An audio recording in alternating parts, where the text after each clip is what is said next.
በስም አብ ወወልድ ወመንፈስ ቅዱስ አሐዱ አምላክ አሜን። አንድ አምላክ በሚሆን በአብ በወልድ በመንፈስ ቅዱስ ስም ህዳር 9 በዚህች ዕለት ለአባቶች ሊቃነ ጳጳሳት 41ኛ የእስክንድርያ ሀገር ሊቀ ጳጳሳት ቅዱስ አባት ይስሐቅ አረፈ። ይህም ቅዱስ ብሩልስ ከሚባል ሀገር ነው። ወላጆቹም እግዚአብሔርን የሚፈሩ እጅግም ባለጸጎች ናቸው። ከረጅም ዘመን በኋላ ይህን ቅዱስ በወለዱት ጊዜ በታላቅ ደስታ ደስ ተሰኙበት። ከዚህ በኋላ ያጠምቀው ዘንድ ወደ ኤጲስቆጶሱ አቀረቡት። ባቀረቡትም ጊዜ ኤጲስቆጶሱም ሲያጠምቀው በሕፃኑ ራስ ላይ የብርሃን መስቀልን አየ። በዚያንም ጊዜ የሕፃኑን እጅ ይዞ በራሱ ላይ አኖረ። እንዲህም ብሎ ትንቢት ተናገረለት። ይህ ሕፃን በእግዚአብሔር ቤተ ክርስቲያን ላይ ይሾማል። አባቱንም እንዲህ አለው፣ ይህን ልጅ ጠብቀው፣ እርሱ ለእግዚአብሔር የተመረጠ መሳሪያ ይሆናልና። ጥቂትም ባደገ ጊዜ የቤተ ክርስቲያንን ትምህርትና ጽሕፈትን አስተማሩት። የቅዱሳንንም ዜና የሚያነብ ሆነ። ወላጆቹንም ትቶ ወደ አስቄጥስ ገዳም ሄደ። በአበምኔቱ በአባ ዘካርያስም ዘንድ መንኩሶ በገድል ተጠመደ። በአንዲትም ዕለት በአንድ ጻድቅ ሰው በቤተ ክርስቲያን ውስጥ አየው። በእርሱም ላይ ይስሐቅ በክርስቶስ ቤተ ክርስቲያን ላይ ይሾም ዘንድ አለው ብሎ ትንቢት ተናገረ።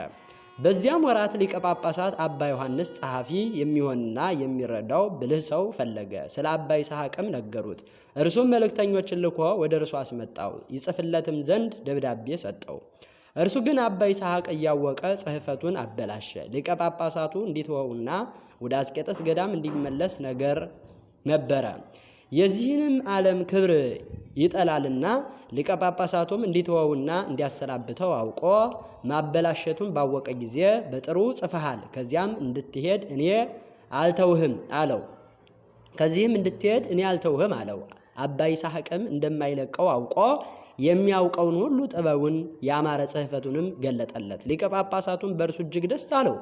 ከጥቂት ወራት በኋላ አባ ይስሐቅ ወደ አስቄጥስ ገዳም ተመለሰ። አባ ዮሐንስም የሚያርፍበት ቀን በደረሰ ጊዜ ስለ እርሱ ሊቀ ጵጵስና ይሾም ዘንድ ማን እንደሆነ ያስረዳው ዘንድ ክብር ይግባውና ጌታችን መድኃኒታችን ኢየሱስ ክርስቶስን ለመነው። ጌታም በራእይ ከአንተ በኋላ ከዚህች ሹመት የሚጠቀም ረዳትህ ይስሐቅ ነው አለው።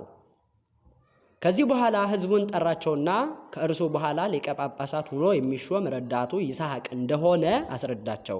ከዚህ በኋላ አባ ይስሐቅ ባረፈ ጊዜ ይህን ቅዱስ አባት ይስሐቅን ይዘው በእስክንድርያ ሀገር ላይ ሊቀ ጳጳሳት አድርገው ሾሙት። በዘመኑም ቤተ ክርስቲያንን ብርሃን ሆነች። ብዙዎች አብያተ ክርስቲያናትንም አደሳቸው።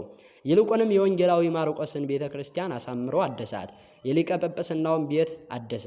ይህንንም አባት ብዙ ችግርና መከራ ደርሶበታል።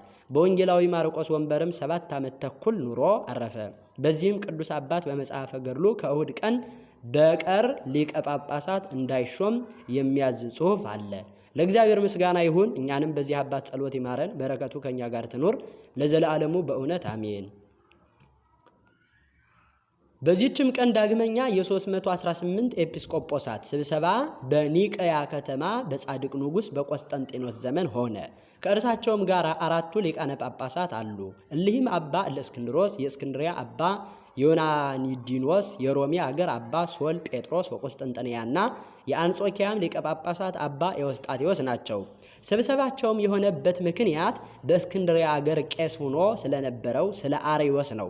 እርሱ ስቶ የክብር ባለቤት ወልድን በመለኮቱ ፍጡር ነው በማለቱ ነው። የእሊህ ቅዱሳን ተጋዳዮች አባቶች ከውስጣቸው እንደ ሐዋርያት ሙታንን ያስነሱ፣ በሽተኞችን የሚፈውሱ፣ ድንቆች ተአምራትን የሚያደርጉ አሉ። ብዙ ዘመንም ስለ ቀናች ሃይማኖት የተሰቃዩ አሉ። ከእርሳቸውም የእጃቸውንና የእግራቸውን ጥፍሮች ያወለቋቸውም አሉ። ዳግመኛም እጆቻቸውንና እግሮቻቸውን የቆረጧቸው አሉ። ጥርሶቻቸውንም የሰበሯቸውና ጎናቸውን የሰነጠቋቸውም አሉ። ከውስጣቸውም ስሙ ቶማስ የሚባል የሀገረ መርአስ ኤጲስቆጶስ አለ። ከሃዲያንም 22 ዓመት አስረው ርኅራኄ የሌለውን ስቃይ አሰቃዩት። በየዓመቱም ወደ እርሱ በመግባት ከህዋሳቱ አንዱን ይቆርጣሉ። እንዲሁም በማድረግ እጆቹን፣ እግሮቹን፣ ከንፈሮቹን፣ አፍንጫዎቹን፣ ጆሮዎቹንም ቆርጠው ጨረሱ። ጥርሶቹንም ሰበሩ። በእሳትም ለብልቦ እንደ ጠቆረ ግንድ አደረጉት። የእርሱ ወገኖችም እንደ ሞተ አስበው እንደ ሌሎች ሰማዕታት በየዓመቱ መታሰቢያውን አደረጉ። እሊህ አባቶችም ወደ ኒቅያ ከተማ በደረሱ ጊዜ ንጉሥ ቆስጠንጢኖስ ታላቅና ሰፊ የሆነ መሰብሰቢያ አዳራሽ አዘጋጀላቸው። በውስጡም ለእያንዳንዳቸው ወንበሮችን አኖረ። የእርሱንም ወንበር ከእነርሱ ወንበሮች ዝቅተኛ አደረገ። መሳለምን በመርዓስ ኤጲስቆጶስ በቅዱስ ቶማስ ጀመረ። ሰገደለት። ሕዋሳቶቹ ከተቆራረጡበት ላይ ተሳለመው። እንዲሁም አባቶችን ሁሉንም ተሳለማቸው። ከዚህ በኋላ በትረ መንግስቱን፣ ሰይፉን፣ ቀለበቱን ሰጣቸውና እንዲህ አላቸው፣ እነሆ አሁን በካህናት ሁሉና በመንግስት ላይ ሃይማኖት እንደናንተ የቀና የሆነ ታኖሩት ዘንድ ሃይማኖቱ የቀና ካልሆነ ግን ከምእመናን ለይታችሁ ታሳድዱት ዘንድ ስልጣንን ሰጠኋቸው አላቸው። እነርሱም ሕግንና ሥርዓትን ሰሩ። ክብር ይግባውና ጌታችን ኢየሱስ ክርስቶስም በመካከላቸው ይቀመጥ ነበረ። ልቦናቸው በመንፈስ ቅዱስ የበራላቸው ሰዎች አይተውታልና። በሚቆጥሯቸው ጊዜ ግን 318 ቁጥር ሆነው ያገኟቸዋል። ከዚህ በኋላ ለካህናትና ለሕዝባውያን፣ ለነገስታት፣ ለመሳፍንት፣ ለሚገዙና ለሚሸጡ፣ ለነጋዴዎች፣ ለድሆችም፣ ለሽማግሎችና ለጎልማሶች፣ ለሙት ልጆችም፣ ለወንድና ለሴት ሥርዓትን ሰሩ። ከዚህ በኋላ ወልድ በመለኮቱ ከአብ ጋር ትክክል እንደሆነ እያስረዱ የቀናች ሃይማኖትን አስተማሩ። የተረገመ አርዮስንና በረከሰች ትምህርቱ የሚያምኑትን አውግዘው ለዩ። የሰሯት ያስተማሯትንም የሃይማኖት ትምህርት ይችናት። እንዲህ ብለው ሁሉን በያዘ ሰማይና ምድርን የሚታይና የማይታየውን በፈጠረ በአንድ አምላክ በእግዚአብሔር አብ እናምናለን። ዓለም ሳይፈጠር ከእርሱ ጋር በነበረ የአብ አንድ ልጅ በሚሆን በአንድ ጌታ በኢየሱስ ክርስቶስ እናምናለን። ከብርሃን የተገኘ ብርሃን፣ ከእውነተኛ አምላክ የተገኘ እውነተኛ አምላክ፣ የተፈጠረ ያይደለ የተወለደ፣ በመለኮቱ ከአብ ጋር የሚተካከል፣ ሁሉ በእርሱ የሆነ ያለ እርሱ ግን ምንም ምን የሆነ የሌለ፣ በሰማይም ያለ በምድርም ያለ፣ ስለኛ ሰው ስለ መዳናችን ከሰማይ ወረደ። በግብረ መንፈስ ቅዱስም ከቅድስት ድንግል ማርያም ፈጽሞ ሰው ሆነ። ሰው ሆኖ በጴንጤናዊ ጲላጦስ ዘመን ስለኛ ተሰቀለ፣ ታመመ፣ ሞተ፣ ተቀበረ። በሦስተኛውም ቀን ከሙታን ተለይቶ ተነሳ። በቅዱሳት መጻሕፍት እንደተጻፈ በክብር ወደ ሰማይ አረገ፣ በአባቱም ቀኝ ተቀመጠ። ዳግመኛም ሕያዋንንና ሙታንን ይገዛ ዘንድ በጌትነት ይመጣል። ለመንግስቱም ፍጻሜ የለውም። ከዚህ በኋላ የመንፈስ ቅዱስ ጠላት ስለሚሆን ስለ መቅዶኒዎስ በቁስጥንጥንያ ከተማ 150 ኤጲስቆጶሳት በተሰበሰቡ ጊዜ ከዚህ የቀረውን ሰሩ። እንዲህም አሉ፣ ጌታ ማህያዊ በሚሆን ከአብ በሰረጸ በመንፈስ ቅዱስ እናምናለን። እንሰግድለትና እናመሰግነው ዘንድ ከአብ ከወልድ ጋራ በነቢያት የተነገረ ከሁሉ በላይ በምትሆን ሐዋርያት በሰበሰቧት በአንዲት ቅድስት ቤተ ክርስቲያን እናምናለን። ኃጢአትን ለማስተሰረይ በአንዲት ጥምቀትም እናምናለን። የሙታንንም መነሳት የሚመጣውንም ሕይወት ተስፋ እናደርጋለን። እሊህም አባቶቻችን ይህንን የሃይማኖት ትምህርት ምእመናን ሁሉ በቀንም በሌሊትም በጸሎታቸው ጊዜ እንዲያነቧት በቅዳሴም ጊዜ እንዲጸልዩት አዘዙ።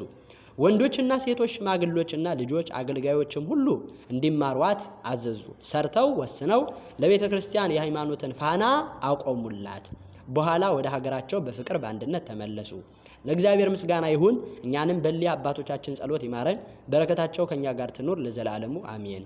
ህዳር 9 ቀን የሚከበሩ ዓመታዊ የቅዱሳን በዓላት ቅዱሳን 318ቱ ሊቃውንት፣ ቅዱስ እለእስክንድሮስ ሊቅ፣ ቅዱስ አትናቴዎስ ሐዋርያዊ፣ አባ ይስሐቅ ሊቀ ጳጳሳት፣ ሊቁ አካለ ወልድ። ወርሃዊ በዓላት አባ በርሱማ ሶርያዊ ለሶርያ መነኮሳት ሁሉ አባት፣ አቡነ እስትንፋሰ ክርስቶስ የብሔረ ብፁዓን ጻድቃን፣ አባ መልከ ጼዴቅ ዘሜዳ፣ ቅዱስ ዞሲማስ ጻድቅ። እውነት እላችኋለሁ በምድር የምትሰሩት ሁሉ በሰማይ በምድርም የምታስሩት ሁሉ በሰማይ የታሰረ ይሆናል፣ በምድርም የምትፈቱት ሁሉ በሰማይ የተፈታ ይሆናል። ደግሞ እላችኋለሁ ከእናንተ ሁሉ በምድር በማናቸውም ከእናንተ ሁለቱ በምድርም በማናቸውም በሚለምኑት ነገር ሁሉ ቢስማሙ በሰማያት ካለው ከአባቴ ዘንድ ይደረግላቸዋል። 2 ወይም 3 በስሜ በሚሰበሰቡበት በዚያ በመካከላቸው እሆናለሁ። የማቴዎስ ወንጌል ምዕራፍ 18 ቁጥር 18። ዘአቅረብኩ ማሕሌተ አዘኪርየ አእላፈ እምለተ ጸመድኩ ዘልፈ ለእለ ያነብብ ተወከፍ ዘንዴቴ መጽሐፈ እንተረሰይ ከግዚኦ ጻድቀ መበለት ወኮፈ እምለ አብኡ ብኡላን ዝተርፈ ነቢያት፣ ቅዱሳን ሐዋርያት፣ ሰባኪያን፣ ሰማዕታት ወጻድቃን ወመላእክት፣ ትጉሃን፣ ደናግል፣ አዲ ወመነኮሳት ሄራን ባርኮ ባርኮ ጉባኤ ዛቲ መካን እስከ አረጋዊ ልሂቅ ወምንዑስ ሕፃን ለዘ ጻሐፎ በክርታስ ወለዛ ጻሐፎን ዘይደርስ ለዛ አንበቦ ወለዘ ተርጎሞ በልሳን ሐዲስ ወለዘ ሰምዐ ቃሎ በዝነ መንፈስ በጸሎተ እሙ ማርያም አራቂተ ኩሉም ባይ ሰወረ ይማረን ኢየሱስ ክርስቶስ አሜን። ይማረን።